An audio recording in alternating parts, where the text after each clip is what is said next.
This review is brought to you by 8-month in free-to-play player, and I know what I'm talking about, so this info is really tested by time. Greetings, comrades, TheSovietGaming here. Today we are doing the review of AFK Arena. Finally, after 8 months into the game, we got into it. All the useful links and time codes will be in the description, so check them out to skip the parts that you want to see more, and while you're going there, make sure to like this video for YouTube algorithm to promote it. This review will be made by the player who played this game for about 8 months and donated $0. So I'm fully free-to-play player, I haven't donated even a cent into the game. Everything I've got, everything I've experienced is based on free-to-play experience. AFK Arena is a casual action card game. Players can build up a personalized team and level up with the unique AFK rewards auto-farming system. Join players all over the world in this journey of fantasy and prevent an ancient evil from destroying the realm of Asperia. The invasion is looming, protect the realm. So this is the original description of the game from the developers. It's I don't know, it's cool. It's cool. Well, that was a nice description, but let's take a look at the game itself. The core mechanics of the game involves building a team of 5 heroes and using them to fight enemy teams, progressing the campaign, the faction tower, events, and everything else that's happening throughout the game. So basically you're building up a team of 5 heroes and using them to fight enemies. Pretty simple, right? You've seen that before. The combat is pretty straightforward. Your team fight another team. Most of the fights are being done automatically. This option is being unlocked later in the game, and by deactivating the autoplay and using the skills manually, but that usually doesn't make much difference. So overall, most players play it on auto, on double speed, and you basically start the fight and see the outcome and try it again and again until you win or until you get tired of that. What are the actual activities that we have in the game? We have the campaign, we have the faction tower, which is basically the progression for every faction in the game, like building the teams around every faction. We have adventures that are called Peaks of Time. This is basically adventure where you can move your team around the map and collect rewards as well. This is limited, it's either event which is being held occasionally or just the list of the adventures that you have, and you can complete them only once, so you claim rewards only once. Basically you can just travel around the map and kill enemies that you want to kill and get the rewards after the fights. We also have the thing that's called Arcane Labyrinth. This is being held once in 2 days, and you just go through it several times. There are 3 floors and you get the rewards for that. There are also guild boss mechanics where you fight one of those 2 guys that are available now, and you try to do as much damage as possible to get most of the rewards. Most of the activities you do reward you with some kind of currency that you can use in shop to buy rewards for your progression. It can be either equipment or the actual hero tokens that you can exchange for a hero. What you do, you just make the pool, and if you get lucky, you will see the purple glow. That means that you will get elite character.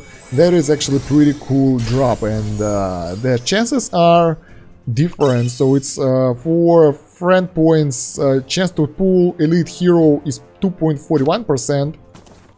And for scrolls and diamonds, it's 4.61%. You want to focus on those pools, and like for free-to-play player, it's kind of fair. Let's move on to player interaction and multiplayer aspect of the game. Each guild have their own guild hall, guild grounds, and you have all the players that you have over here on the map. And you can open the guild hall to see the player that you have. Well, basic guild mechanics. Guild members help each other by borrowing champions and by fighting together at occasional wars. Also, it's pretty cool to have some really cool friendly chat over here going, so it's nice to be in a good guild. Second way of multiplayer interaction is Arena of Heroes. We have 2 types of PvP battles over here. The first one is 1v1 Arena of Heroes multiplayer, where you basically challenge any other team of enemies, and whoever wins get a small reward and some rise in the ranks. I can skip this actually. There we go. So I won the chest and it have some rewards. The second way is Legends Challenger Tournament. This is basically a little bit more complicated way of fighting, and it's basically best of 3 fights. So if 2 of the fights won by your team, you are getting the reward. If not, well, you're losing it and you're staying at your own spot. Another form of multiplayer interaction is Wall of Legends. This is basically a leaderboard showing who's the best on the server, who have the most progression, who have the strongest team. You have the list of daily activities that you have to do every day to get the most of your progress, most of your rewards, and overall the game takes about maybe 15 to 20 minutes per day. So this is a truly AFK game. You don't have to grind it for 24/7 to get progress. You can do this, and after that, if you want to progress, most likely you want to pay for it with your money.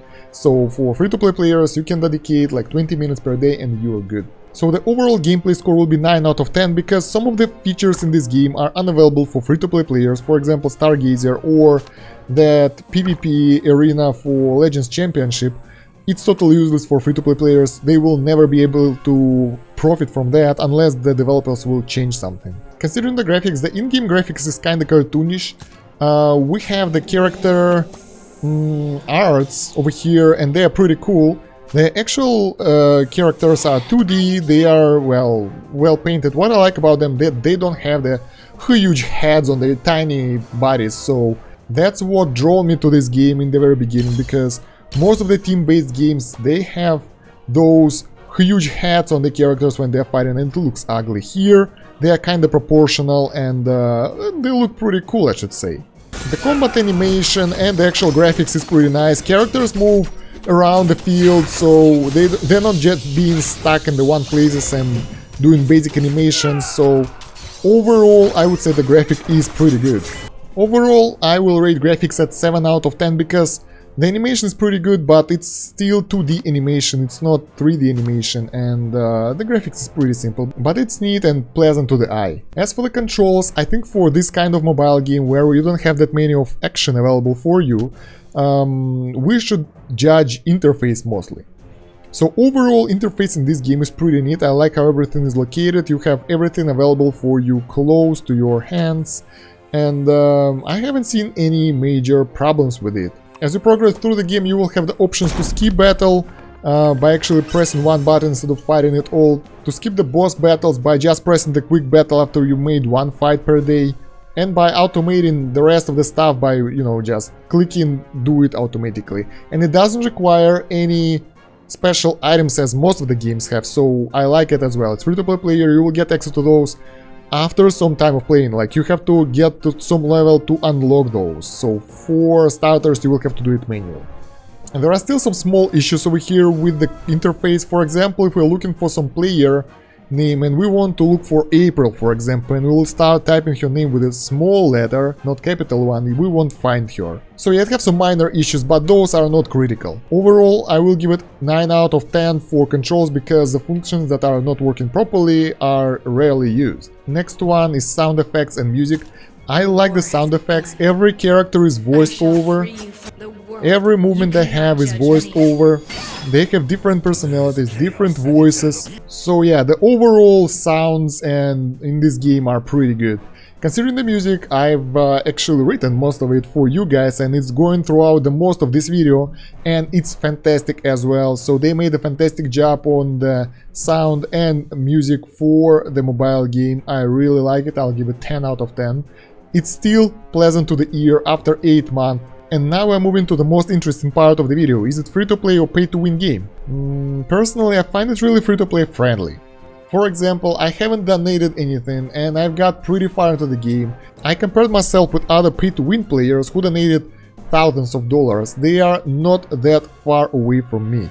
So you can see here the progression of the entire campaign map, and the furthest guys we have over here are in 24 and 23 stage, so they are not in the very end of the game, and I donated nothing, and those guys most likely donated about $1,000 or so.